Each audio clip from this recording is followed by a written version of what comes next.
socialistes. On va en parler justement maintenant, avec cette question. La France est-elle au bord de la crise de nerfs, d'une révolte, pourquoi pas? Pour notre face-à-face ce soir, Éric Zemmour et Jacques Julliard, merci de nous avoir rejoints. Ça a été compliqué parce qu'il y avait du monde dans la rue, vous le disiez. Une question tout simplement. Peut-on imaginer un mai 2013 qui serait un mai 68 à l'envers? Sous la forme de mai 68, non. Je ne crois pas au grand chambardement. En revanche, je ne crois pas au grand chambardement parce que la société est trop déprimée. Les ouvriers, les classes moyennes sont trop déprimées. On ne fait pas de grand chambardement dans ces conditions. En revanche, il y a deux choses qui apparaissent. Premièrement, ça redonne à l'UMP, à la droite politique, un tonus qu'elle avait complètement perdu, parce que du point de vue de sa situation intérieure, elle ne valait pas mieux que la gauche, c'était peut-être même pire. Alors évidemment, elle trouve dans ce qu'on appelle la société civile un surcroît d'énergie qu'elle n'avait pas. Et le deuxième point, on pourra peut-être y revenir, c'est que les catholiques, l'Église catholique, est en train de se reconstituer en France sous la forme d'une minorité.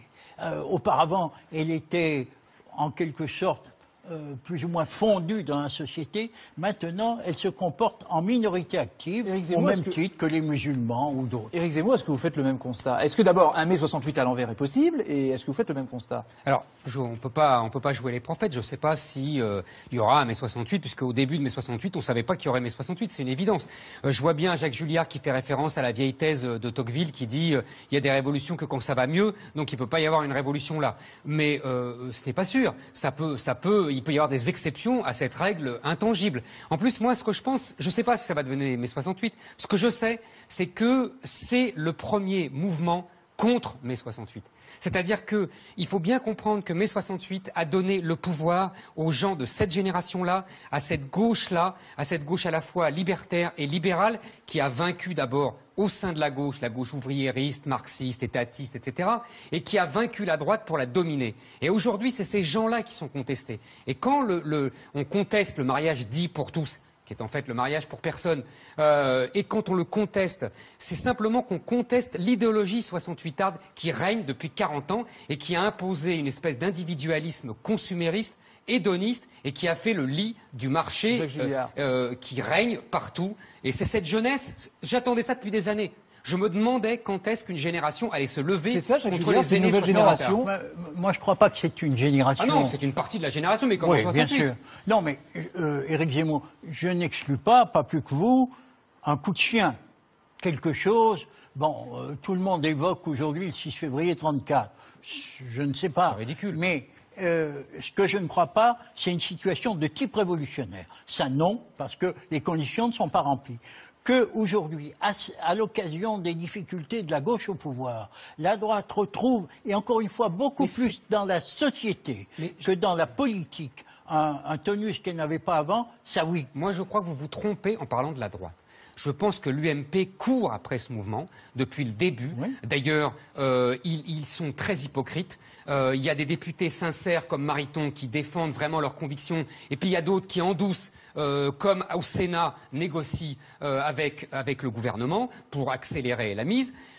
Ce n'est pas l'UMP, ce n'est même pas le Front National qui lui aussi n'a pas vu venir ce coup-là. C'est une génération qui se lève. Et ce que je trouve intéressant, quand on évoque le 6 février 34, et je trouve les ligues du 6 février 34, qui est la gauche qui craint un putsch contre la République, etc. Je pense que c'est absolument scandaleux de dire ça.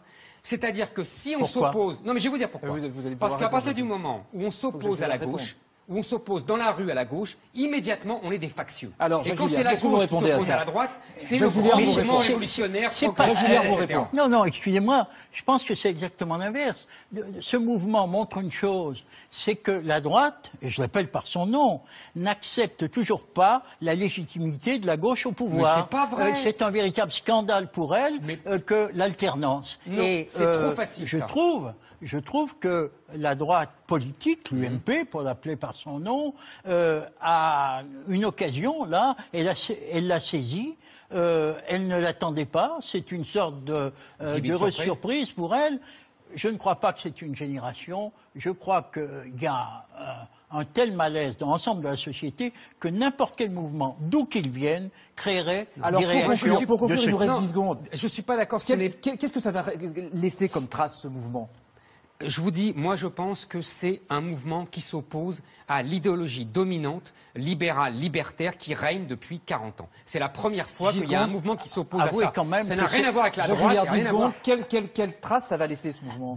Avouez quand même que c'est étrange qu'un mouvement anti-libertaire emploie exactement les procédés des libertaires. mais ça, c'est toujours comme ça, vous savez bien. Mais passons. Vous savez La bien. trace que ça va laisser, je l'esquissais d'un mot tout à l'heure, c'est avant tout du point de vue des équilibres politiques et religieux. Et le fait, encore une fois, que l'Église catholique, pour la première fois dans son histoire, se comporte en minorité agressée. Enfin, elle se considère comme agressée. Ça, c'est quelque chose de très important. D'ailleurs, je constate que ceux qu'on appelait les cathos de gauche ont disparu dans cette affaire-là. Il y a un durcissement. Il y a un durcissement de part et d'autre. Déjà avant, il y avait un durcissement de l'électorat catholique qui votait de plus en plus à droite, de plus en plus pour Sarkozy et Marine Le Pen. Il y a des évolutions là. Effectivement, là, on peut se rejoindre.